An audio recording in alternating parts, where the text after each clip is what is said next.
The one that we haven't touched on though yet, Rick, obviously one of the main guys there that we saw was Bryson DeChambeau. He recently had arguably one of the biggest, the biggest golf YouTube video ever, playing with former President Donald Trump. Obviously there's going to be some thoughts around this. Maybe we'll have opinions on the politics side of it. We're going to stay well out of that, of course we are. But from the point of view of a golf YouTube video, it was absolutely insane that this happened. And what was your take on it for YouTube Golf? When I saw him at the Open, he told me this was coming, and I was like, it didn't surprise me. I remember when I filmed with him back in the last year, it was a goal of his to try and get Donald Trump on the podcast on YouTube. So he told me at the Open that it was happening. He said it was very difficult to release. There was a lot of politics. This was just after. So when he told me, it was after the assassination attempt. Mm-hmm. But obviously, he filmed that video weeks and weeks and weeks earlier. I think the start of July or something. When it got released, I thought this is going to go big. Mm-hmm. How big it went really, really shocked me. In 5 days, the video's got 9.3 million views. It's the most liked golf YouTube video ever, with 342,000 likes. Crazy. It's actually on 40,999 comments. Yeah. One more comment would make 41,000 comments. It was a 56-minute video of him doing a break 50, which to some degree I feel part of. Like, we came up with the break series, really. The fact he's doing a break 50 with the president is not something I expected to see in the world of golf. It was a very good video. Again, leaving politics out of it. Donald Trump could really hit it, certainly off the tee. His putting was probably the most unusual putting style I've ever seen in my life. But he seemed to make it work. For a 78-year-old man, he played some solid golf. Bryson was brilliant with him. It was weird to see, like, buggy cam with, like, the president and ex-president and Bryson. The amount of security that was there was fascinating. I mean, I saw that in my own eyes when I was over in December when I went to Trump. God, what was the golf course called? The one in Jupiter. And he was present. We spoke about it in the podcast. I got to briefly meet him. The amount of security that travels around with him is obscene. Just even at his own golf venue, it's unbelievable. And actually, you saw a bit of that in the video, but it didn't feel like it distracted the video. It felt like it was really just them two out there playing golf. They ended up shooting a 50 off the front tees, the red tees, the front tees, at Donald Trump's golf course was it Bedminster? I'm not sure where it was. It brought in Bryson DeChambeau an obscene amount of subscribers.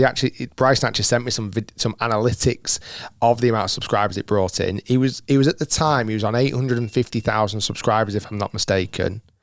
He's now on 1.25 million subscribers. He's now the 6th or 7th channel now to surpass the million subscriber mark. He is killing it. He is right now the most watched golf YouTuber on the planet. Well, and that's it. I think if you think about that, we spoke about this obviously again off podcast, but you look at it was the perfect storm. You've got Bryson DeChambeau, who's world number 9 ranked golfer, and the same on the data golf rankings actually as well. Number 9 in the world. He's the current US Open champion, obviously 2-time US Open champion, and he's massive on YouTube. He's got a huge audience. He's really changed his perception this last 18 months or so. He feels like he's gone from being the guy that people were kind of not liking to now people kind of loving. People love him. If you think about when he had that beef with Brooks, I think a lot of people were Team Brooks. He was the cooler guy to be following. I think if that beef was continued now, I think it would only be one-sided. Everybody would be Team Bryson. But then you look, obviously, you've got the whole, again, politics aside, but presidential elections coming up soon. You've got the fact that Biden and Trump had this argument about golf and who would be a better golfer. You've got, obviously, of course, you've had this assassination attempt. You've got the fact that Biden has since stepped down from running for election. I think it's in November, whenever it is. The whole world, even obviously in the UK, is talking about American politics, and obviously Bryson's so relevant that to put that all into a YouTube video was incredible. Again, politics aside, whether you love him, you hate him, whatever it might be, you couldn't help but watch. And I think, a broader topic for us and where it kind of concerns us much more is what this kind of does do for YouTube golf. The fact that Bryson brought in so many subscribers is crazy. Obviously, there'll be so many people who didn't know he had a channel who now do. There'll be so many people who've never watched YouTube golf and thought, I'm not into that. I only watch PJ Tour or DP World or Live, whatever, and never watched that. I'm going, oh, that was quite a fun, irrespective of who it was, that format was quite fun to watch, and I enjoyed watching that. That's a new thing for me to dive into the world of. It was crazy, and I think, again, on a bigger spectrum, these golfers that have channels like Bryson, who are allowing the audience into their world and to see more of them, sometimes on course, sometimes they're off course and more relaxed, it's going to get you more fans, isn't it? I think, yeah, what happens with YouTube as well, once someone's watched that video on YouTube, and he could have, it sounds daft, and I'm sure he wouldn't have done, he could have easily put it behind a paywall. I mean, it was a fundraiser for Wounded Warrior Project. Currently on social media, on the YouTube video, they've raised $32,000.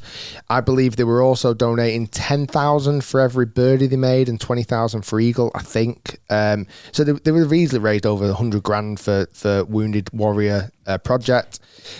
However, on YouTube, what happens once you watch a video, typically then YouTube will be clever and say, oh, well, here's another golf YouTube video you might be interested in. And that might be a Bryson with Paige Spiranak break 50, and then the next video is a Bryson and Rick Shiels video, and then it's a Rick Shiels and a Tommy Fleetwood video, and people get lost in this world of YouTube. So the fact he's brought in all of these new followers, new subscribers, is only good for golf YouTube. And he said to me again at the Open, rising tides rise all ships, which is again a statement that I've used for many, many years. I think it the challenge is what actually beats that video. I don't know, nothing might do, and I think that if there ever is... Me and Tiger break... Tiger, this is the chance, right? If you want... Come on. You like being number one. Let's do a break. Let's do a 10-shot challenge, you and me, at Augusta National. I'd love it. I'd love nothing more. Tiger, call me. I think, unfortunately, though, that the fact he's arguably the most famous man on the planet, loved or hated, I think it was anyway, but what I'm also going to come on to then, it's like kind of segue off that is, this isn't maybe the most controversial statement, maybe it is, I don't know, it depends how you see things, but looking now at the world top 10, whatever it might be, the world top 20, and looking at the golfers who are moving the needle, you've got Scotty, he's the absolute dominant force. Xander, obviously, has now just won 2 majors in 1 year. Rory seems to have been around for forever, although he's not won a major for obviously 10 years. I'm kind of working down the rankings here. Ludwig is obviously the up-and-coming guy, obviously killing it. Morikawa, Victor Hovland, Patrick Cantlay, Bryson. I honestly think now, looking at the way that Bryson's career is panning out, the way that he came onto the scene as a skinny guy who was kind of the mad scientist with the one-length golf clubs, the long drive journey he went on, the bulking up, the 2-time major champion, the fact that now he's on the Live Tour, which obviously caused a lot of interest and intrigue, the fact that he is a YouTuber, that he's had Donald Trump on his channel. I honestly think right now, and US Open winner this year. Correct. I honestly think moving forward and right now, he is going to be the closest thing we've had to Tiger in terms of growing the game, for the phrase that we kind of like and hate, for moving the needle, for getting people into golf, being a character, being a personality. And I think he is, I don't think there's anyone that comes close. No, I can't argue. I think he's done a tremendous job. I really do. I think he's going to go from strength to strength. Yeah, I think he is, right now, he's the needle mover. He's the needle. And just the last thing on that, you saw my handshake with him.